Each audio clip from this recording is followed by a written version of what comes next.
चतुर केकड़ा और लालची बगुला। बहुत समय पहले की बात है।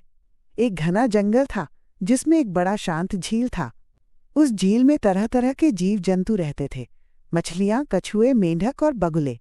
उसी झील के किनारे एक बूढ़ा बगुला रहता था। पहले वो मछलियां पकड़ने में बहुत तेज था, लेकिन अब बुढ़ापे की वजह से उसका शरीर थक गया था और वो अब मछलियां पकड़ नहीं पाता था। गर्मी का मौसम आया और तेज धूप के कारण झील का पानी धीरे धीरे सूखने लगा। मछलियां डरने लगीं, अगर ऐसे ही पानी सूखता रहा तो हमारा क्या होगा। उसी समय बूढ़े बगुले ने एक चाल चली। वो झील के बीच में चुपचाप खड़ा हो गया और बार बार गहरी सांसें लेने लगा। उसका चेहरा उदासी से भरा हुआ था।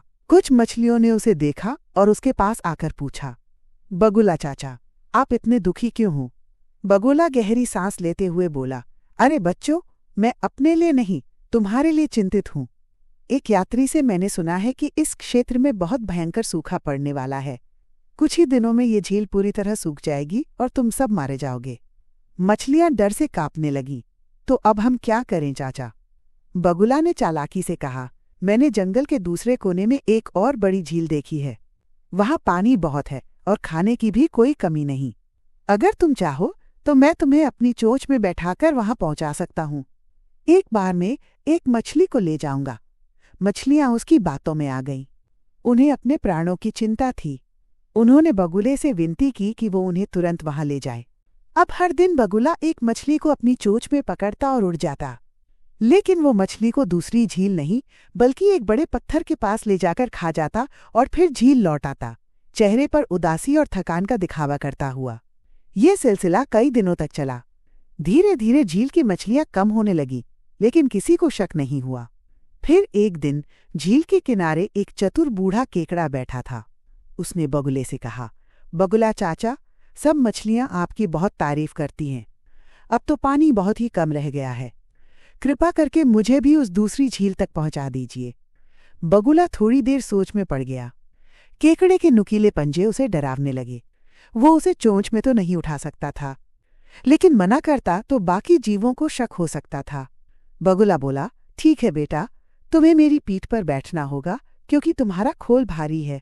केकड़ा उसकी पीठ पर बैठ गया और बगुला उड़ चला। ऊंचाई से उड़ते हुए केकड़े ने नीचे झांका और देखा, एक चट्टान पर ढेर सारी मछलियों की हड्डियां पड़ी थीं। अब सब कुछ साफ हो गया। केकड़े ने बगुले से पूछा, हम किस दिशा में जा रहे हैं चाचा? बगुला ने दुष्ट हंसी के साथ कहा, वहीं जहां मैं बाकी मछलियों को ले गया, अपने भोजन के पास। केकड़ा डर गया, लेकिन वो चतुर भी था।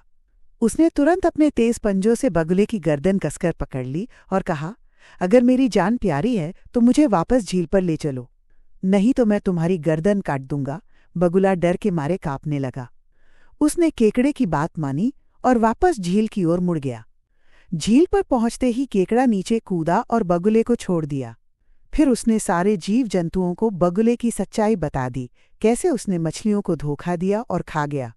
सभी जीवों ने मिलकर बगुले को झील से हमेशा के लिए भगा दिया। बगुला अकेला, भूखा और बेबस रह गया। झील पहले जैसी तो न रही, लेकिन चतुर केकड़े की समझदारी ने बाकी जीवों की जान बचा ली। नीति कथा मोरल: जो बिना सोचे दूसरों पर आंख मूंद कर भरोसा करते हैं, वे धोखा खा सकते हैं। बुद्धिमानी और सतर्कता से ही जीवन की रक्षा होती है। आशा है आपको ये कहानी पसंद आई होगी।